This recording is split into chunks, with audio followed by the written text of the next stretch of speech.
디모데전서 강의 29번째 시간입니다. 오늘은 지난 시간에 이어서 디모데전서 3장 2절 말씀을 다시 한번 보겠는데요.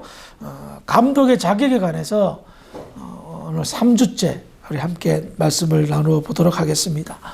우리는 지난 시간에 감독의 자격을 나누면서 감독이란 책망할 것이 없으며 한 아내의 남편이 되며 절제하는 사람이다 라는 주제로 함께 말씀을 나누었습니다. 이런 감독의 자격은요, 감독이 특별해서 이런 자격을 갖추고 있기도 하지만은 사실은 보통 사람들도 상식적으로 이런 덕목을 갖춰야 될 것입니다. 보통 사람들도 이런 사람들이 좀 뭐라 그럴까요? 보기에 좋은 사람인데 하물며 세상의 지도자도 아닌 영적인 지도자가 좋은 덕목을 갖추고 지도자의 역할을 감당해야 되지 않겠습니까? 그래요. 감독은 타의 모범이 되고 귀감이 되어야 됩니다. 모든 사람들은요, 생각할 때에 지도자가 정말 자격이 없다 할 때 나타나는 그 모든 것들, 그 사람의 인성이라든지 그 사람의 어떤 욕심에 이끌리고 또 바르게 살지 않고 세상 죄를 그냥 자기의 권력과 권위로 아무렇지도 않게 짓는다면 아무도 그 사람을 따라주지 않고 때로는 힘에 의해서 억지로 따를지는 모르겠지만 그러나 마음이 따라가지 않는 그런 상태가 될 수가 있을 것입니다. 그러므로 감독은 세상 사람이 보기에도 번듯한 그런 사람이 되어야 될 뿐만 아니라 무엇보다도 하나님의 영광을 위하여 존재하는 사람이기 때문에 다른 사람이 봤을 때도 참 바른 사람이다 라는 평가를 받아야 된다는 겁니다. 그러므로 감독이 되는 조건은 까다로울 수밖에 없습니다. 그리고 오늘 본문 디모데전서 3장 2절 하반절을 나눌 텐데요. 그 조건 중에는 단정하며 나그네를 대접하며 가르치기를 잘하며 이 세 가지를 가지고 감독의 조건을 함께 나누어 보도록 하겠습니다. 첫 번째로 단정해라 라는 말씀을 나누겠습니다. 단정하다라는 말은 무엇입니까? 무엇보다도 옷을 단정하고 용모를 단정하게 취하는 겁니다. 어떤 사업체에서 사원들을 뽑을 때에 제일 먼저 나오는 단어가 뭔지 아세요? 조건이 뭔지 아세요? 용모 단정함에. 용모 단정함에. 용모가 단정하다라는 말은 무엇일까요? 사람이 그 옷을 입고 자기의 어떤 그 가꾸는 것을 보면 그 사람이 어떤 사람인가를 대충 볼 수가 있습니다. 제가 이 옷을 입고 양복을 지금 입었잖아요. 이 옷과 거리를 걸어가면 사람들이 저를 어떻게 보겠습니까? 이상하게는 보지 않겠죠. 저분 어디 좋은데 식장을 간다든가 목사인지 모르면 식장을 가거나 무슨 좋은 좀 소중한 자리에 가는 거 아닌가? 그래야 이 격식을 차려서 양복 쫙 입고 가는 거 아니겠어? 생각할 거 아닙니까? 용모가 단정하다는 것은 사람들에게 어떻습니까? 좋은 이미지를 줄 수가 있다는 겁니다. 막 머리도 막 아무렇게나 하고 감지도 않고 옷도 후지구레하게 입고 가면 그 사람 인상이 어떻겠습니까? 지도자 같이 보이겠습니까? 그렇지 않죠. 국회의원 선거가 때가 되면 해마다 이런 양복이 잘 팔린답니다. 파란색에 줄 그어져 있는 양복. 그게 왜 그러냐 했더니 시각적으로 굉장히 청렴하다는 느낌을 가진대. 예? 그러니까 세상에 어떤 그런 지도자를 뽑는데도 이런 심리적 마케팅을 사용하는데 감독이 또 교회의 지도자가 허주구리하게 입어서야 되겠습니까? 한국에서 목회할 때, 서울에서 목회할 때 어떤 성도님이 저한테 상품권을 좀 생각보다 많이 가져다 준 적이 있었습니다. 이거 가지고 목사님 옷 해 드시라고 하면서 옷 사 입으세요라고 하시면서 저한테 이렇게 좋은 선물을 주셨어요. 근데 그 상품권을 주시면서 저한테 그러시는 거예요. 목사님은 우리 교회의 얼굴이니까 옷 잘 입으셔야 됩니다. 그때 제가 그러면서 옷을 못 입나? 그건 아닌데 그런 말을 들었을 때 제가 생각이 탁 드는 게 있었습니다. 아, 그렇구나. 목사는 교회의 얼굴이구나. 그런데 우리 교회를 대표하는 사람인데 옷을 막 입고 다니고 후지구리하게 다니고 지저분하게 다니면 나만 창피한 게 아니잖아요. 우리 교회 성도들도 창피를 주는 거예요. 예? 그렇죠. 흉보겠죠. 아, 그렇다. 나는 교회의 얼굴이니까 용모 단정하게 잘 해야 되겠다. 그래서 저는요, 사적인 모임에 가면 허죽으하게 절대 가지 않습니다. 그래도 좀 깨끗하고 좋은 옷을 입으려고 애를 씁니다. 뭐 운동을 하러 갈 때도 마찬가지입니다. 후죽으라는 옷은 배제합니다. 그래도 좀 깨끗한 옷을 입고 운동을 하러 나갑니다. 왜? 주사랑교회 얼굴이니까. 이렇게 용모가 단정할 뿐만 아니라 단정이란 말은 한 가지 더 있습니다. 그것은 말과 행동에 있습니다. 말과 행동이 단정해야 됩니다. 어떤 사람은 좀 표현이 그렇지만 입이 거친 사람들이 있습니다. 행동이 과격하거나 좀 이상한 사람들이 있습니다. 그런 사람들이 지도자감은 아니라고 봅니다. 왜냐하면 품이 없는 천박한 모습으로 보일 수가 있기 때문입니다. 교회의 지도자는, 직분자는 품이 있는 모습을 보여줘야 된다는 겁니다. 왜냐하면 그래야 겉으로 봤을 때도 반듯해야 사람들이 인정하고 그 사람이 전하는 말에 권위가 있고 그래서 사람들이 따르기 때문입니다. 영적인 권위는 물론 외모로 나오는 것은 아닙니다. 그 사람이 가지고 있는 영성을 통하여 오랜 어떤 그런 단련과 연단을 통하여 세워지는 것은 맞습니다. 하지만 현대 사회에는 그와 같은 것과 더불어서 용모 단정하고 말과 행동의 품위를 지키는 것이 영적인 권위를 세우는 것입니다. 천박하게 굴고 함부로 행동하는 사람이 교회의 직분자다. 그러면 사람들이 뭐라고 그럴까요? 칭찬할 리는 없을 겁니다. 100% 흉볼 수밖에 없고 그것이 복음의 걸림돌이 된다면 그것은 우리는 최선을 다하여 지양해야 될 것입니다.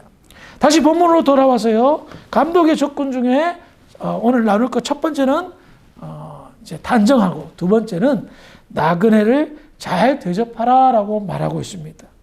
나그네를 잘 대접하는 사람이 감독의 조건이에요. 왜 이런 이야기가 나왔을까요? 당시 초대교회는요. 첫 번째로 순회 전도자들, 즉 나그네 인생을 살면서 이 교회 저 교회를 방문하면서 전도하고 집회를 가지고 말씀을 가르치는 사람들이 많이 있었습니다. 감독들은 그 사람들이 오게 되면 그 사람들을 초청해서 강단에 세우고 말씀을 전하기도 하고 오늘 말하면 초청 목사님들 불러서 저희 강단에서 주일날이라든지 부흥집회하는 그런 식입니다. 그리고 믿는 사람들 가운데 혹여나 믿지 않는 사람들 가운데 교회에 방문하는 나그네 사람들이 많이 있었습니다. 그때는 숙박업이 그렇게 발달되어 있지 않기 때문에 누군가의 도움이 필요했던 그런 시절이었습니다. 나그네의 특징은 뭡니까? 왔다가 그냥 가는 사람들입니다. 나그네. 왔다가 그냥 가는 사람들이기 때문에 때로는 소홀하게 대접을 받을 수가 있겠죠. 그런데 감독의 조건 중에는요. 이런 나그네 사람들 최선을 다하여 잘 대접하라라고 말하고 있습니다. 사실 나그네 입장에서는요. 대접을 바랄까요? 주제가 나그네인데 무슨 대접을 바라겠습니까? 그저 잘 받아만 준다면 조그만한 도움이라도 준다면 그런 바람으로 찾아오는 겁니다. 그런데 자기가 생각했던 것 이상으로 그냥 무슨 귀민 대접하듯이 친한 손님 대접하듯이 대접을 한다면 어떨까요? 자기가 받은 섬김의 여운이 상당히 오랜 기간 동안 기억하고 생각하고 고마워하고 감사하게 될 것입니다. 자, 왜 감독들에게 이와 같은 나그네 대접을 잘하는 것이 조건이라 말했을까요? 그것은 감독이 사람에 대한 자세를 어떤 자세를 가지고 있는가 그것을 보는 겁니다. 나그네 앞서도 말씀드렸지만 왔다가 그냥 가는 사람입니다. 내가 살아가는 삶의 영역에서는 그렇게 중요한 사람이 아닙니다. 그럼에도 불구하고 그 사람은 어떻게 해요? 잘 해주는 것. 사람에 대한 남다른 자세입니다. 나그네의 힘듦을 이해하고 섬기는 것. 이것이 감독의 자세이고 성도의 자세입니다. 나에게 온 손님은 내가 잘할 수밖에 없습니다. 하지만 생판 모르는 남을 잘 대접하는 것은 쉬운 일은 아닙니다. 그러나 감독은 이런 사람들조차 함부로 대하거나 대수롭게 대해서는 안 된다라고 말합니다. 왜냐하면 감독은 모든 사람들의 감독이요 모든 사람들은 복음의 대상이기 때문입니다. 그래서 그 사람들을 주님처럼 대하는 겁니다. 소중하게 대하고 섬기는 겁니다. 자, 한번 상상해 봅시다. 귀한 대접을 받아 생각지도 못하게 너무나 귀한 대접을 받은 나그네 입장. 굉장히 감사할 것입니다. 평생의 기억에 남을 것입니다. 그리고 뭐라고 얘기할까요? 내가 에베소에 갔더니 디모데라는 감독님이 계셨는데 어휴 너무너무 대접을 잘해주셔. 내가 몸둘 바를 모르겠어. 송구할 바를 모르겠어. 이런 대접은 처음이야. 내가 뭐라고. 그 사람들 예수를 믿어서 그래. 참 고마운 사람들이야. 평생 잊지 못할 은인이야. 하면서 그 나그네 인생길의 족적에 그 발자취에 칭찬과 자랑과 이런 이야기들이 나올 수밖에 없다는 겁니다. 누군가가 주사람께 방문했습니다. 주사람께 성도들이 반갑게 맞이하고 좋은 음식으로 대접하고 혹은 또 뭐 이렇게 잠자리를 이렇게 알아보고 했다고. 그 사람이 주사람께를 떠나고 뭐라고 그러겠어요? 주사람께 섭섭하다. 뭐 사람들이 왜 이렇게 냉랭하나 그러지 않겠죠. 나그네는 깊은 사랑의 여운이 남은 거고 그 사랑을 내 입과 내 발을 대신해서 옮기고 전달하는 매개체로 사용되어진다는 겁니다. 그렇습니다. 모든 사람들, 세상의 모든 사람들이 가진 공통점 중에 한 가지가 있다면 내가 대접받는 것 잊지 못합니다. 내가 대우받고 대접받는 것 늘 감동으로 자리 잡고 있습니다. 그러기에 감독의 위치는 나그네를 잘 대접하는 것입니다. 우리 교회는 썩 잘하는 교회라고 저는 생각이 듭니다. 우리 권사님들, 장로님들 더 신경 많이 쓰셔서 저를 비롯한 우리 성도들이 누군가 나그네가 왔다면 눈에 불을 밝혀 잘 섬기는 데 쓰임받기를 주의 이름으로 부탁을 드리겠습니다. 이어서 마지막으로 감독은 가르치기를 잘 하는 사람입니다. 그래요. 감독의 사역 중에 오늘날로 말하면 목사죠. 목사의 사역 중에 가장 중요한 것은 말씀을 가르치는 겁니다. 그냥 가르치는 게 아니라 잘 가르쳐야 됩니다. 왜냐하면 이 성경 말씀은 진리입니다. 이 진리를 잘 깨달아서 그것을 잘 전달하고 가르쳐야 되는 거예요. 말씀을 어렵게 가르치면 이 사람 실력이 없는 겁니다. 어려운 말씀을 쉽게 가르치는 것이 진짜 실력 있는 사람이며 많이 공부한 사람이고 능력 있는 사람입니다. 종교개혁 이후에 감독은 교회에서는 이제 감독이라는 것을 이제 어떤 그런 직분을 지금은 이제 감리교단은 사용하고 있는데 대부분의 교단에서는 사용하지 않고 감독이라 말하기보다는 목사, 장로를 구별했습니다. 이것은 뭐냐면 가르치는 장로를 목사라고 말하고 치리하는 장로를 장로라 이야기합니다. 그래서 당회를 구성해서 장로교단은 당회를 구성해서 서로 좀 사역을 구분하여 이렇게 일을 하는 겁니다. 그래서 지금 말하는 이 감독의 자리는 교회를 치리함과 동시에 가르치는 두 가지 역할을 다 감당하고 있는데요. 오늘 목사의 자리도 마찬가지입니다. 치리도 하고 가르치는 일을 하겠죠. 그런데 무엇보다도 현대 교회에서는 가르치는 장로의 역할을 굉장히 중요하게 여깁니다. 디모데후서 2장 15절을 제가 읽어드리겠습니다. 너는 진리의 말씀을 옳게 분별하여 부끄러울 것이 없는 일꾼으로 인정된 자로 자신을 하나님 앞에 드리기를 힘쓰라. 이 디모데후서 역시 마찬가지로 디모데전서의 다음 서신서인데 바울이 디모데에게 당부하는 게 뭐예요? 진리의 말씀을 옳게 분별해서 가르치라는 거예요. 당시 이 에베소 교회에 거짓 교사들이 자꾸만 이제 진리를 왜곡하는 일들이 있으니까 이런 이야기를 꺼내지만 무엇보다도 영적인 지도자, 목사, 감독 이 사람들이 해야 될 일은 뭐다? 하나님의 말씀인 이 진리를 잘 해석해서 풀이해서 이해하기 쉽도록 가르치는 거예요. 오늘날 수많은 이단들이 생겨났어요. 그리고 이단에 미혹되는 사람들도 많고요. 이유가 뭡니까? 이 진리의 말씀을 함부로 해석하는 거예요. 그것을 자의적 해석, 자기 마음대로 자기 생각대로 해석하는 거예요. 신학이라는 학문이 하루 이틀 만에 생긴 줄 아십니까? 아니에요. 2000년의 역사를 자랑하고 있어요. 많은 종교회의를 거쳐서 이단을 분별하고 진리를 세우고 얼마나 그렇게 많은 노력들이 있는지 모릅니다. 왜냐하면 성경을 올바르게 해석하지 않고 잘못 해석해서 이단에 빠지게 만드는 이단 사상이 지금 주님 때부터 수도 없이 나왔기 때문입니다. 그래서 목사가 되는 과정은요 쉽지가 않습니다.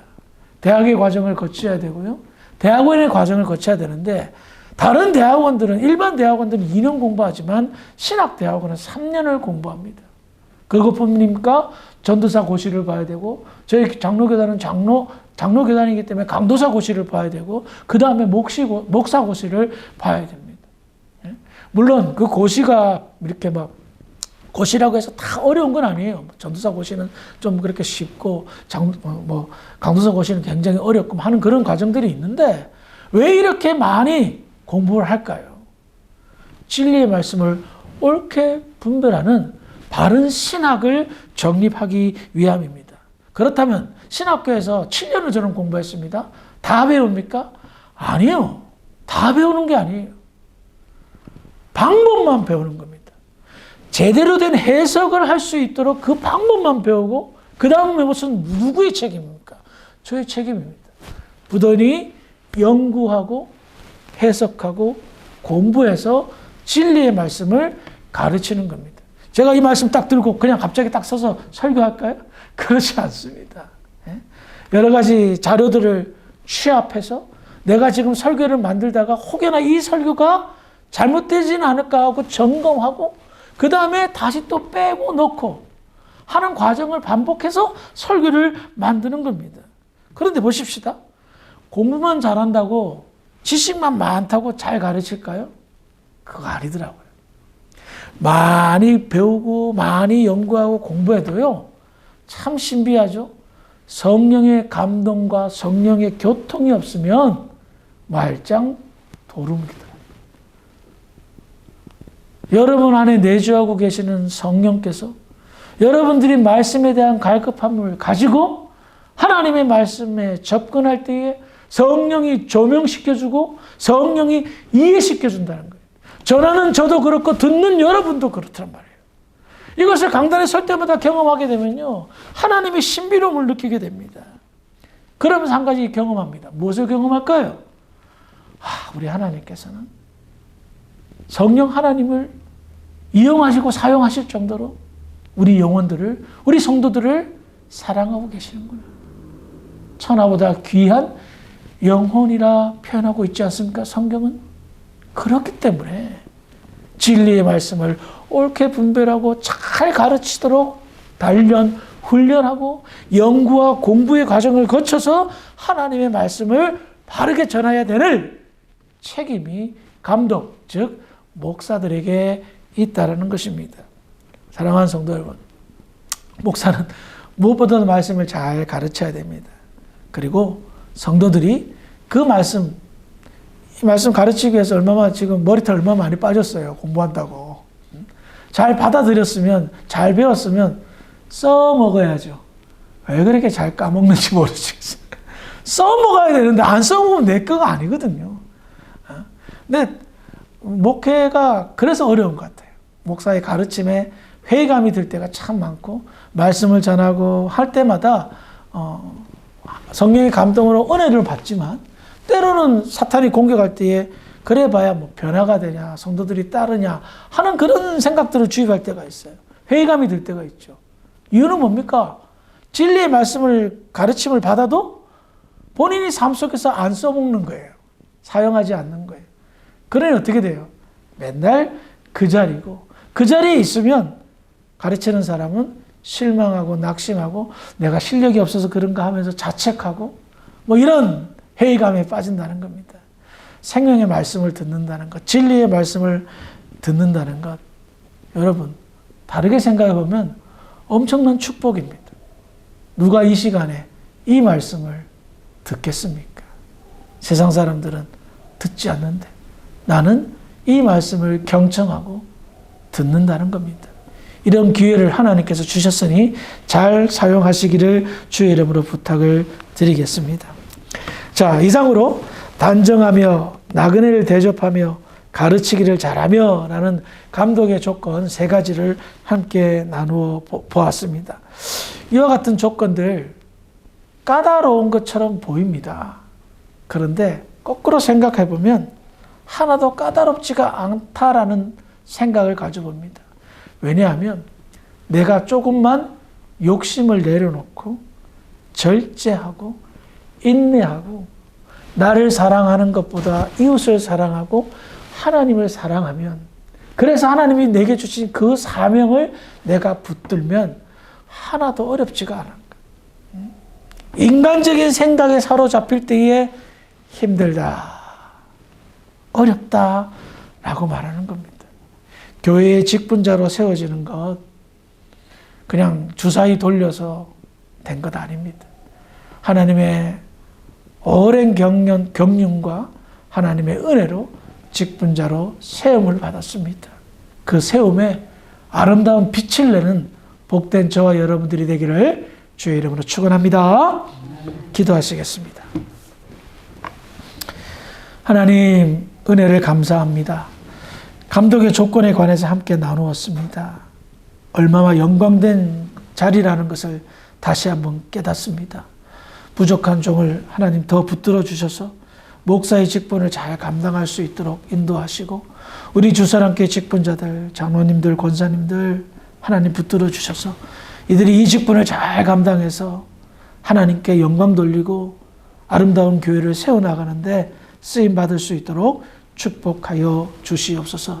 이 직분이 우리에게 부담되는 것이 아니라 영광됨을 깨닫게 하시고 이를 통하여 하나님의 영화로움을 드러내는 믿음의 교회 모든 성도들 될 수 있도록 축복하여 주시옵소서. 돌아가는 발걸음도 하나님 함께하여 주실 줄 믿사옵고 우리를 권하신 예수님의 이름으로 감사하며 기도합니다. 아멘.